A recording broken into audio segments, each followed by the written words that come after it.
Good morning. As they talked about your investments and stuff before, they kept talking about, well, they figure out what's your pension, what's your Social Security, and you kind of fill it all in with your annuity and make up the difference and all that stuff. So we're going to talk about the pension now, which is the defined benefit. And then we're going to talk a little bit about the SMA plan. You have an interesting situation. You have two defined contribution plans. You have a small one at Mid-America, which you're putting in $2 an hour, and a large one here at 63, where you're putting in $14.50. Okay, and the reason why you have two is because you originally only had the SMA, and then you wanted your own plan, and so that one grew with your future money, and so that's why you have both of them. Okay. So we're going to talk about two things today. One is your pension, and one is your defined contribution or your SMA, your small annuity. Okay. As I said, I'm the administrator. I've been the administrator since 2018. We're located at the bottom of 294 and Torrance Avenue, right before you go into Indiana. It's a little of a ways away, but you can come and visit us anytime, and we can talk about whatever you want to do. Or we can Zoom into your house and talk about stuff if you're there with your wife and you want to talk about things. My controller is Laurel Gilland. She's the one who handles all the money at the fund. And Kelly Williamson is in the back there. She handles all of the contribution accounting stuff in the office. If you have reciprocity issues, you go work in Local 8 maybe in Milwaukee, and then you come back. And you want to make sure your money comes back. She can help you with that, and as well as answer questions about your statement. If you've got a hole in your statement where you've only got like 30 hours, what happened? Why do I have 30 hours? Well, she would be the person to talk to about that. And then I have two other people here with me, Jenny and Ashley. You've probably talked to them on the phone if you called them. They're very helpful. And they're going to first go over what's in your packet. And because there's a lot of papers in there, they all serve a purpose. Don't just dump them. Just look at them because one of them may apply to you. So the first thing we're going to do is do a kind of what's in your packet. And so I'm going to have them come up. Hello, as Paul said, I'm Ashley and I work in the pension office. I'm going to go over the left side of your packet. Your first papers, the blue and green papers, are just samples of the pension quarterly statements that you receive. They're for your pension and your SMA, and they're really valuable because they show your work hours and your contributions, everything that you're making quarterly. We don't know the hours that you work, you know the hours you work. So it is really important to check these over when you receive them to make sure you're getting the right contributions, getting the right amount set in your SMA and your pension, and it affects your health and welfare if it's not reported correctly. If you are not receiving them currently, please, I'll tell you how to remedy that in a minute. Next up is the purple sheet. It is a pension estimate request. This is valuable for you as well because you could ask for estimates for whatever age projected hours that you would like, and we could get those calculated and sent out to you. It's always a good idea to know what your retirement is because it's your future. And then lastly on that is a change of address. We will not update addresses without a signature for your protection. So if you're not receiving the quarterly statements, make sure you fill out the change of address so that we make sure that we have the correct address on file for you so you are getting all the information you're supposed to from our office. All right. I'm going to do the right side of the folder. My name is Jenny, and I also work in the pension office, obviously. So, right side of your folder, obviously the presentation's on top, and each page has a place for you to take notes. So you don't have to try to take pictures of the screen or memorize it. It's right here, it's going home with you. So feel free to follow along as we go. Underneath that, we have this orange folder. This is the rollover to SMA. So say you had a qualified plan that you'd like to roll into the SMA, you can do that. You would apply with that other plan to withdraw, and then you would ask us for this form, and it's the first page is going to explain the process. The second page is the participant certification, and that's the page you would sign And that last page is going to be the plan certification form, and that's for the other fund. Their administrator will sign off stating that's a qualified plan that you can roll over into us if you would choose to do that. After that, we have the hardship benefit on this tan page, and we're going to go over this in more detail in just a little bit. The first page explains the hardship benefit, what it is, and what qualifies so you can pull out of the SMA. You would have access to the profit share portion of your SMA. And then the second page is going to have a checklist, and those are the types of documents we need back from you if you were to apply, and we'll go into that in more detail in just a little bit. The last page on the right side is going to be your contact page. This is so important. This has all of the numbers. It has your local number, John Hancock. It has just anything and anyone you'd want to reach out to. We're on here. Keep this somewhere you can find it, because when something happens or something goes wrong, you have questions, you can always reference this, and then everything's right at your fingertips. All right, lastly, we're going to come to beneficiary cards. These are so important. So if something should happen to you, this tells us who you want to leave your benefit to. Now, if you're married, your spouse is automatically your beneficiary, no matter what. Even if you filled these out previously, if you're married, your spouse is now your beneficiary. Okay, so you don't have to worry so much. If you're not married, I have a fun story for you. Maybe it's not so fun. So let's talk about ironworker Jack, okay? So ironworker Jack meets a girl named Jill, and it's just, they have the best time. And she writes him down as her emergency contact, and he puts her down as his beneficiary, and they're just having a great time. But after about a year or so, things kind of fizzle out, and they decide to go their separate ways. Jill marries an independently wealthy millionaire from Honolulu, and she moves away. And Jack meets Diane, and they just fall head over heels in love. And they decide, let's make this official. And he proposes, and they get engaged. And then Diane finds out she's pregnant. And then, he introduces her parents, and the parents love her, and everything's going great. And then one day, Jack, on his way home, gets into a car accident, and he dies. And Diane then gets together with Jack's mom, and they come to the pension office to talk about next steps, to see what happens, what they can do. And that's when we have to go to the beneficiary card. And you have to tell them then, unfortunately, Diane was not the beneficiary listed on his card. There's nothing we can do for her. That's the bedtime story I read to my kids. Who will get everything is who he last put on his beneficiary card was Jill. She'll get all of it. Conversation to have, and we've had it happen. And it sounds like a lot of things at one time, but these are things that really do happen. These are things that impact the people you love. So please make sure, if you're not married, you're updating those beneficiary cards, because you work too hard to let everything you've worked for be left to someone you don't even remember or have talked to. So, okay? Yes? There's only 2 lines. Is there any way to do multiple, more than 2? Yes. So you can either, we can give you additional cards, and you can fill those out too. And everything will be split evenly between everyone you list there. Okay? And again, if you're married, there's a spouse line at the top. My spouse is, so that way we know who to contact. Because until you tell us, we don't know. How important is the Social Security number? You don't have to necessarily have their Social Security number, but please write down the name. Sometimes a phone number can be really helpful, because I know it's a place for an address, but the phone number, most people will change their address when they move around in life. Usually people kind of keep their phone number. So that's always a good backup if you can't get a social. Yeah, please. For those of you who have never been married, you might want to make sure you check them, because my first beneficiary was my mom. Because I got in when I was 18 years old. I wasn't married or anything like that. So my mom was the beneficiary. Well, if your mom is no longer with you, you have no beneficiary. Yep. And so if, make sure you go back and look at those things. and if you don't have a beneficiary listed, and or the beneficiary has died, the plan states it's going to be after a spouse, which there isn't one. It would be children. If there's no children, everything is left to your estate.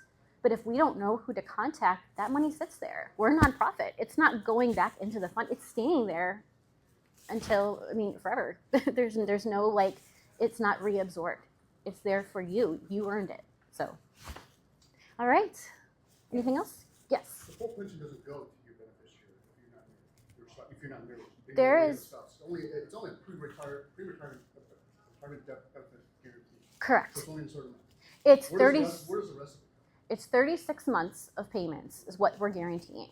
Okay, if someone were to die, and then how that gets paid out will depend on how many pension credits you had when you passed away. So it'll either be as a lump sum they'll receive. They'll have the option to pull out taxes or roll it over, or if you have more than 15 pension credits, more than 15 pension credits, then they'll receive the monthly amount you would have received for 36 months. So it's not for the pension. It's not like a big pot of money that's just yours. It's that everything is determined by the hours you worked at the rate you worked them at times 1%, and that's what goes towards your monthly pension. So that would be equating into what. Everything's just washed away, basically. We'll go Well, it's over part of that the in a few benefit. Paul's going to talk more about that in depth with you, and then I think that's it. Your card is more beneficial to your SMA and your defined contribution as opposed to Yep. the defined benefit, but they're all important. Okay, you may notice we're trying to record this today so that maybe we could put it up on the website. And there might be some people not here today that would like to see it, and then they could maybe watch it at another time. So that's why we're doing that.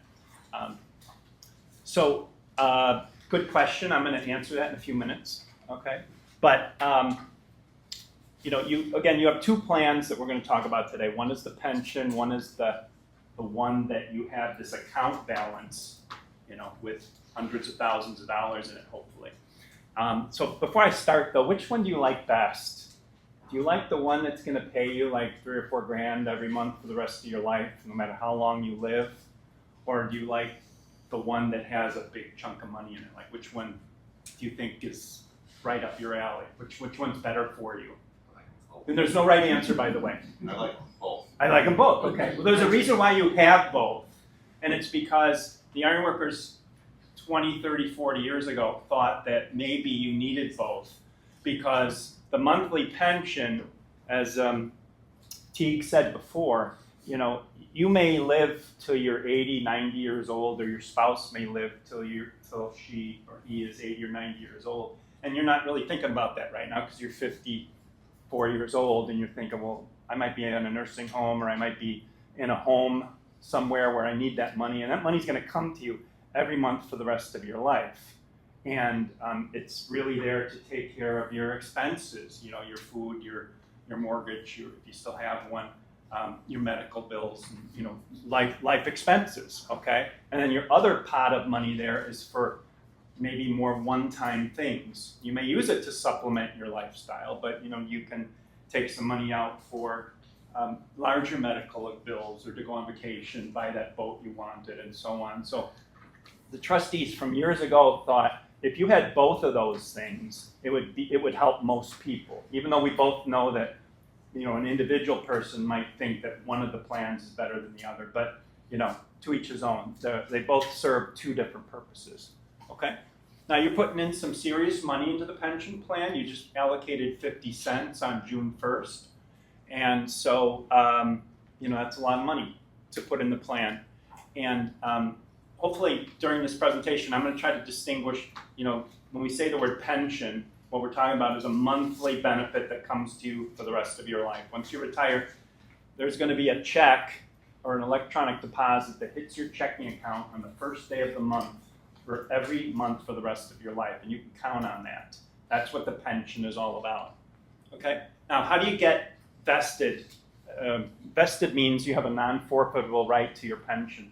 I can see you're all vested here. You've all had many, many years into the fund.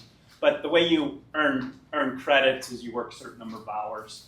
And so I'm going to briefly just touch on that.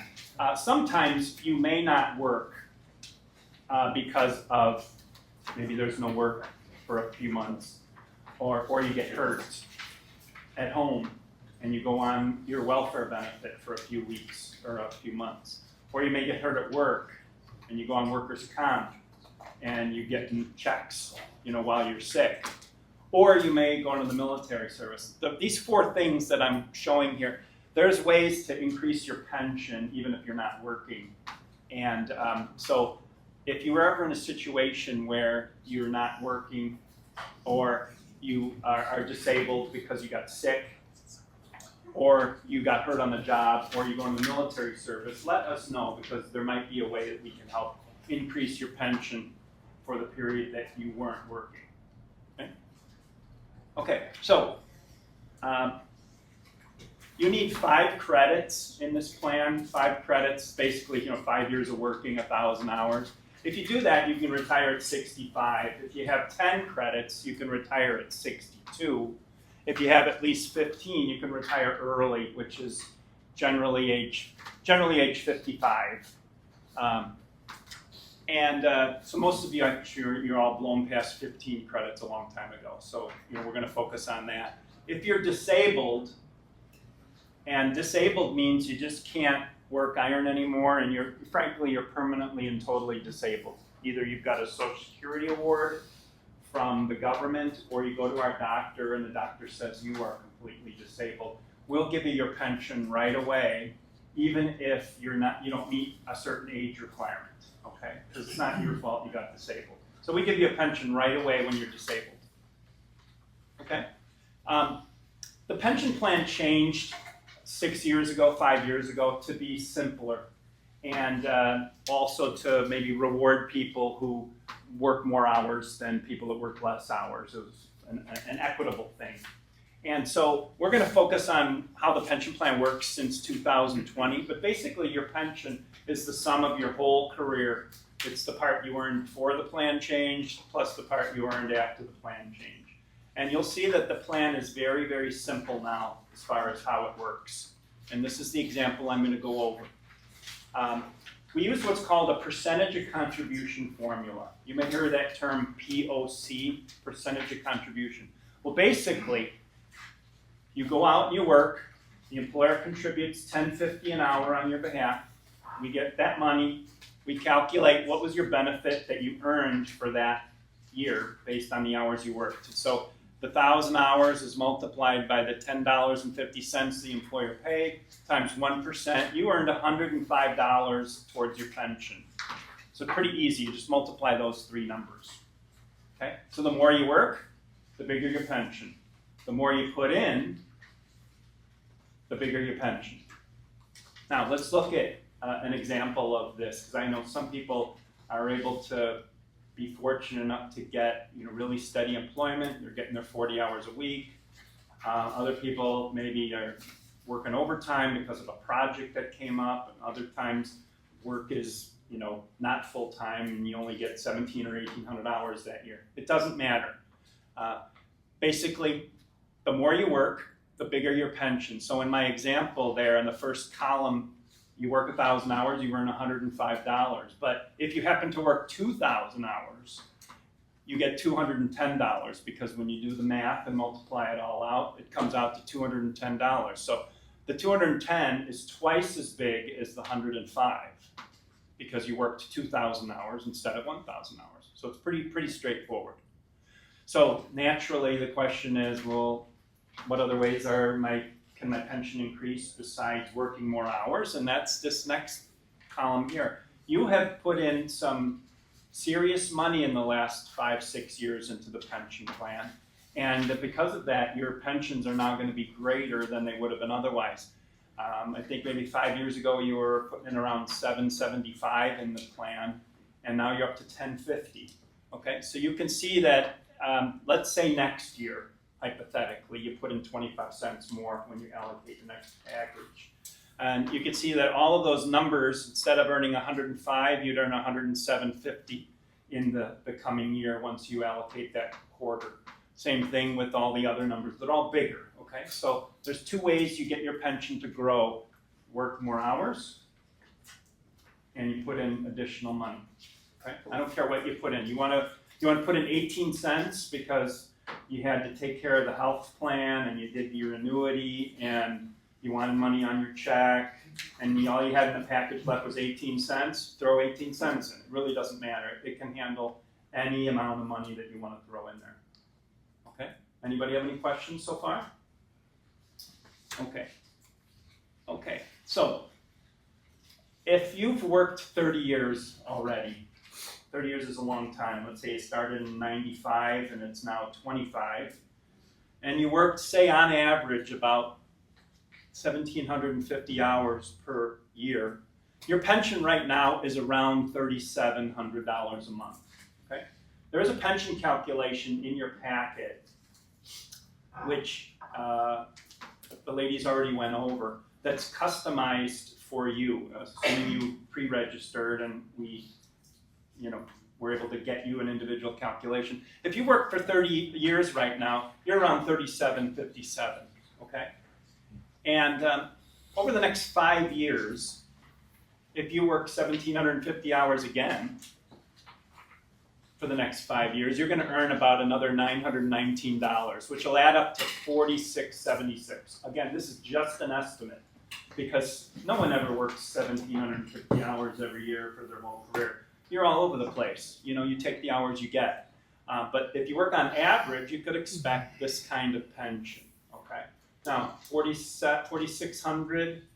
That's times 12. That's about $58,000 a year. Okay. So think about what the Jeff Benoit said and Teague said. That's your pension that you can rely on every year for the rest of your life. And now you're going to use your Social Security to add to it, and you're going to add your annuity to that. Figure out, well, I want to take out a little more money. $2,000 more a month or $3,000 more a month, and now I'm back to like what I'm making now as an iron worker. So that's how you all put it together at the end of the day. Any questions, let me know. All right, so now that pension that I just went over, that's what you get at age 62. As a matter of fact, the trustees recently made a benefit improvement that says you can retire without any reduction as early as 60. Okay, so they lowered the age at which the reduction starts down to 60, so that the closer you can get to 60, the less the reduction is going to be. You don't have to wait till 60. You go out whenever you want. But the trustees did that because, as Paul said, the plan is doing really well. We're about 91% funded, which means we have 91% of the assets to pay our benefits. And 91%, well, see, in high school, that's like an A-, I think. So that's pretty good. We were in the 80s for a long time. Now we're 91, and we're projected to continue to go up, in future years because the funds are doing well and, they're being managed well and all that. So whenever there's a surplus of money, or the trustees say, hey, we want to give back some of the money that you've been putting in through a benefit improvement, they make a benefit improvement. And so on January 1st of this year, they lowered those factors, or I should say, they made it 100% at 61 and 60. So that's a real nice benefit improvement that you've all got now going forward. Sir, you had a question? I got a few questions that probably a lot of people are going to ask the same one and just not going to ask. So right now, let's just say we retire, some of us retire early at 55, 57.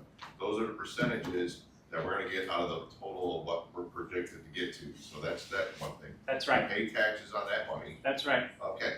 So now the next two questions. Now, let's say I want to retire at 55 and a half. Do I get another 0.5% or 1/4% more? Yeah, we'll interpolate between those two. So you don't have to land on a whole age. We'll give you, if you're halfway to the next age, we'll give you halfway to the next factor.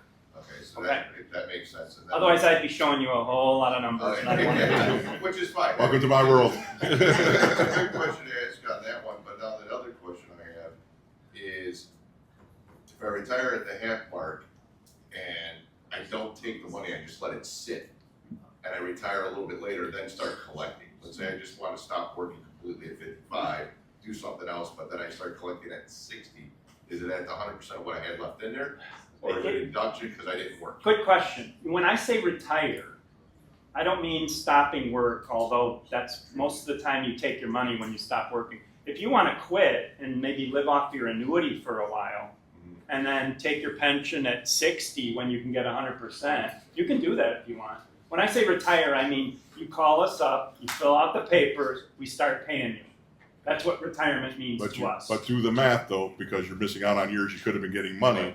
Right. These reductions are not that big. I mean, to get your full pension at 55 and you're taking 15% off the top. I mean, nobody likes that, but You're rather than collecting it waiting for 5 more years, you're collecting it. Yeah, you're getting it for 60 months, if you wait 60 months just to get that other 15%, you'd have to do like one of those break-even things to see which would be better off. And you would probably find that it wouldn't be a good idea to wait too long, because these are what's called really subsidized factors. They're trying to make it good for you to retire at an age that you can get a pension that can give you a good life going forward. Okay? All right. So this example is simple because I don't want to get involved in all of the crap of the calculation, all this stuff. We'll do that when you actually retire. We've got a computer that can do all this stuff. So we're going to keep it simple. This guy waits till 60, therefore there's no reduction because he waited till 60.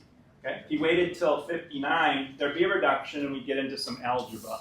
I don't want to do that here because the purpose of this is to get really to the next slide. Okay? One of the important things you have to decide if you're married when you retire is what form of payment you're going to elect. Okay? Because we have 4 of them if you're married. And it has to do with how much of a benefit you want to leave for your spouse after you die. Okay? So this takes some financial planning, and This is the most important part you're going to hear today for you married folks. it's what you want to do. You know, I mean, your spouse may have never worked in your spouse's life, or your spouse may have a job. Your spouse may have their own pension. You know, that is another factor. You may have $1 million in your defined contribution, and you may say, well, I don't really need to cover you on my pension because I'm going to leave you $1 million. Everybody has a different thought process, and that's where you need to talk to somebody to get some advice on what you want to do. Whatever you do, don't decide on August 31st to retire and put in like 5 seconds of thought on what we're going to do and say it's done. It'd be good if you thoughtfully thought about what you want to do, because you want to make sure that you have peace of mind, that your spouse has peace of mind, because, you know, life changes quickly. And as Jeff said before, you know, if you're 60, there's a good chance one of you will live till 80, and there's a 25% chance one of you will live to 90. So think about where you or your spouse will be when they're 90, and it sure would be nice to have them getting some kind of pension from us so that they're not wondering about, you know, their financial situation, okay? But that's your decision to make. We can't advise you on what to do. We can't recommend anything. All we can do is tell you what will happen if you do a certain thing, okay? So you might want to think about that very carefully. And then keep in mind too, you have other alternatives too, is we're going to have another speaker here afterwards. You know, you might want to take out a life insurance policy if you don't have one, because then maybe you guys can collect the full throttle while you're both married and alive and have an insurance policy for your wife in case you pass, and she's not going to get that pension for the rest of her life, but now she'll have the insurance policy. But while you're both alive, you have more money to play with. And there's a million different things you can do. Is why I said this is the most important thing you're going to hear today is this, because you have a lot of different alternatives. But once you decide, you decided. Before I take your question, I was just going to give you one scenario. One of the speakers talked about, you know, how long your parents lived, how long, especially your spouse's mother lived, because that's often an indication of how long, especially if they've beaten cancer once or they've beaten heart disease once. Okay, so you just think about that. That if that person's living till 90, it'd be nice to have a spouse's benefit, even if it was just half of what you were getting. You know, $2,000 is $2,000. You know, but as Paul said, if you've got a different way to skin this by taking more money now and buying an insurance policy for that person, that might be a great way to do it too. So there isn't one way to do this, but at the point you retire with us, you've got to make a decision on these 4 things. Okay, so basically, you know, you can get $4,600 a month, or you can say that, and when you die, that pension stops. It only goes for 36 months. In the event you die, you know, after say a year, it only goes for 2 more years. But if you die after 5 years of getting that, there's nothing left for that spouse. Okay. So, but under the 50%, you're taking a $500 haircut, knowing that if you die, your spouse will get $2,057 for the rest of your spouse's life, no matter how long they live. They live to 100. We're on the hook for $2,000 a month. Okay. Okay. Now what that third column is, I know I'm going kind of fast here, but I'm going to get this all in. It's called a pop-up benefit. Sometimes we make decisions in life that don't work out the way we thought. What happens if your spouse is the one that dies first? Well, you know what happens? The plan gives you back your money, at least prospectively, and you get to go back up to 4676. So what's happening is, if you elect one of those three options, you know, she's covered if you're a guy, and you're covered in the event she dies first. So you both kind of get something out of it if you want to do it that way. Okay? If you want to cover her with more money, because let's say, you know, you spent a lot of your SMA and your defined contribution, you don't have much left, say you were doing stuff. And your pension is like the biggest thing you got to keep going here. You might want to take something that provides her with a bigger benefit, okay? But like I said, your spouse may have her own pension and she doesn't need it. So those are important questions that you need to think about well in advance of retirement. Okay, now sir, you have a question? So if you take out a life insurance policy and then say I die within the first year, she still gets the 3 years of the All right, well, for pension. when you say life insurance, you mean No, say if I die, you know, a year after I retire, she's still gonna get 2 years. If I take the That's right. 100% for myself, That's right. That She first still gets benefit the is 2 years paid of for 3 years. So if you die after 1, she gets it for 2 more. right. Now, if you die after 4, there's nothing left. Okay. Now, that went to this gentleman's question here. A pension is not the same as your defined contribution plan. The pension is, you pooled all your money in the pension plan, and you're getting for it a promise to get a benefit for the rest of your life.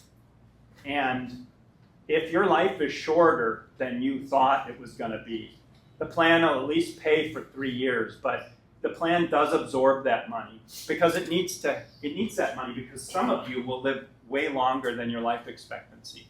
And so it needs that money to pay for the people that live a really long time. Why is that? The defined, Why pay my hard work to pay for someone else's benefits? well, because what you're getting with your pension is the promise of a lifetime benefit. Right, but if I want to give that to someone else in my family, why can't that go to us? Because the promise is a lifetime benefit for you, and that's it. That's part of the gamble. Okay, so it's different. That's why you have 2 plans. That defined contribution plan that's your money. Nobody's going to take that money. That's all yours. If to answer your question, if every plan did that, there'd be no pension plan that'd be solvent.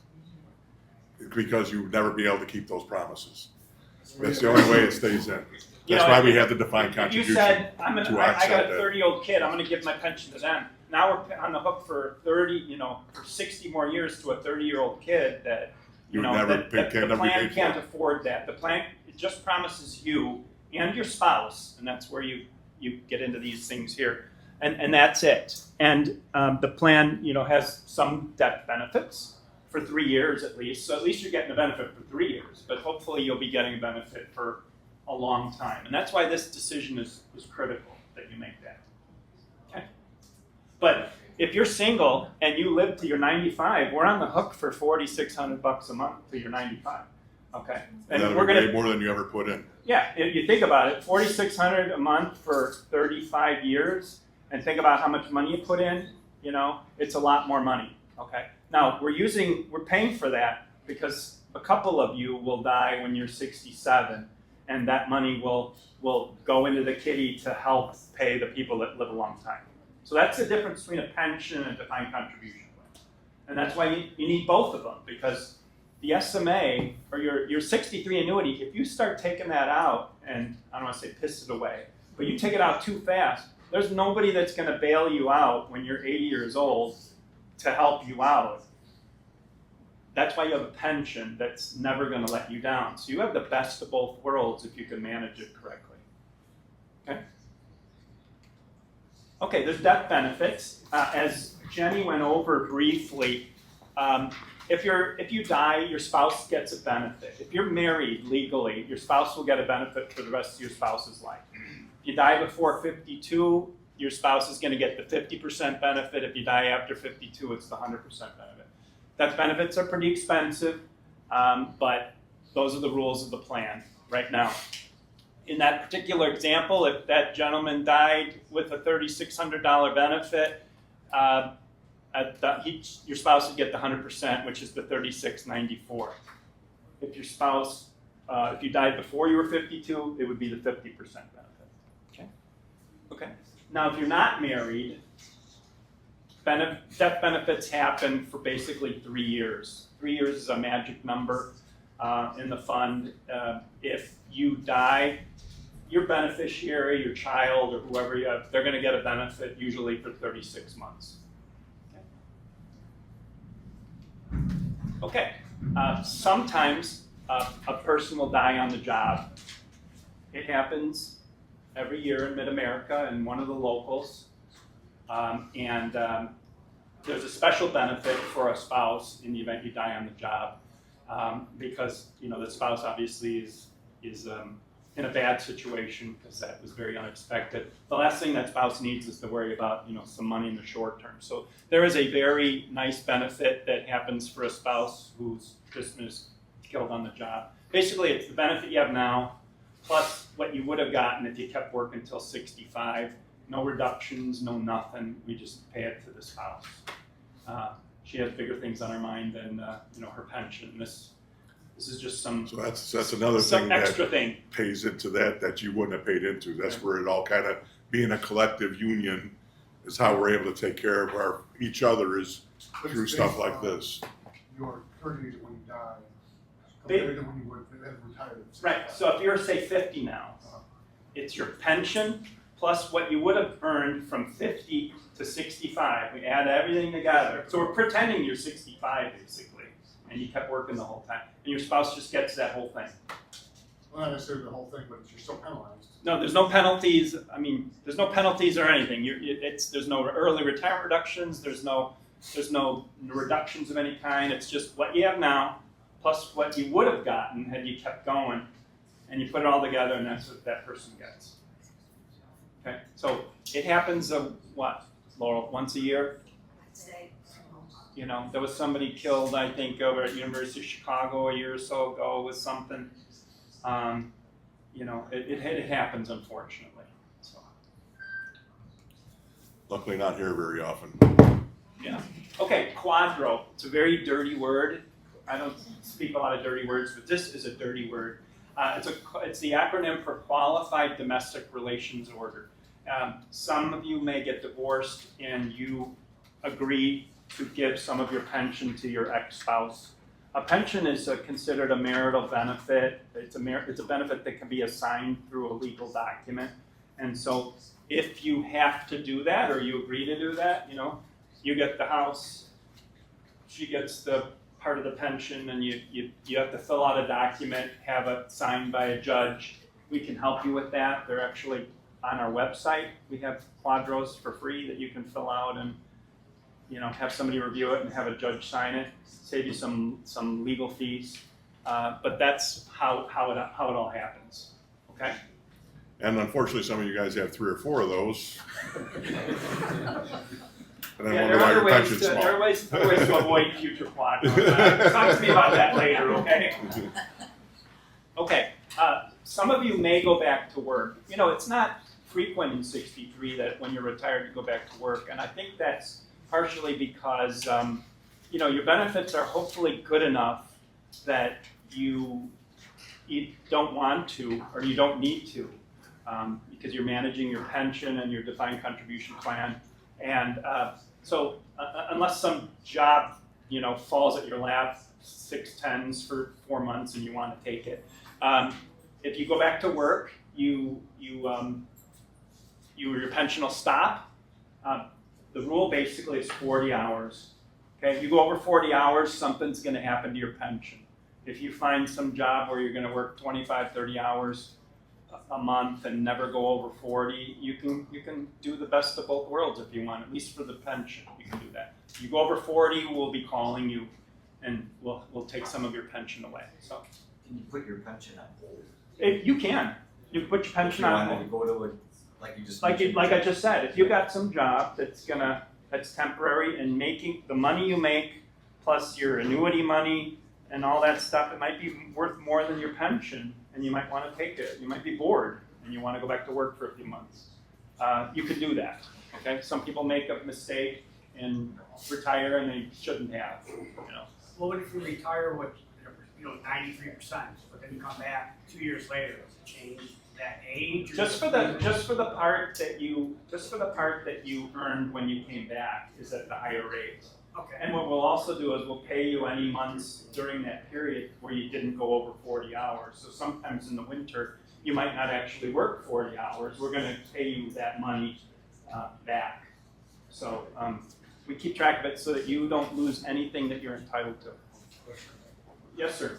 Say if you retired, then you decide you want to go, you got a job, go work for a year. Now you work for a year, you put 2,000 hours in. Does that add more to your pension? Yes, it does. It does add more to your pension. Now, as long as that job's iron working, and I'm sure it is, yeah, your pension will probably go up because of that. You'll get your health and welfare money. I mean, you'll get your SMA money. You'll get your local 63 DC money. You'll get your pension money in addition to your wages. So we'll do some calculation to see if your pension goes up. Okay. All right, I kind of blew through that really fast. If anybody has any questions, we'll be here for a little while after. But the next thing we're going to do is, go ahead, sir. So what if you work the 40 hours? You just do the 40 hours. Does that contribute towards your pension? Yeah, so the question was, if you work 40 hours and you never lose your pension, what happens to that? Well, at the end of the year, what we'll do is we'll do a calculation to see if your pension goes up. Okay, and it might not go up. And the reason for that is because you've got the plan isn't intended for you to work and get your pension. Okay, it's really one or the other. But there's some cases where if you only work part of the year and you get your pension part of the year, that your pension can go up in that situation. So we do a calculation and then we let you know at the end of the year, did your pension go up at all? Okay. But in the meantime, you got your salary, you got your SMA money, you got your 63 annuity money, so your pension doesn't go up.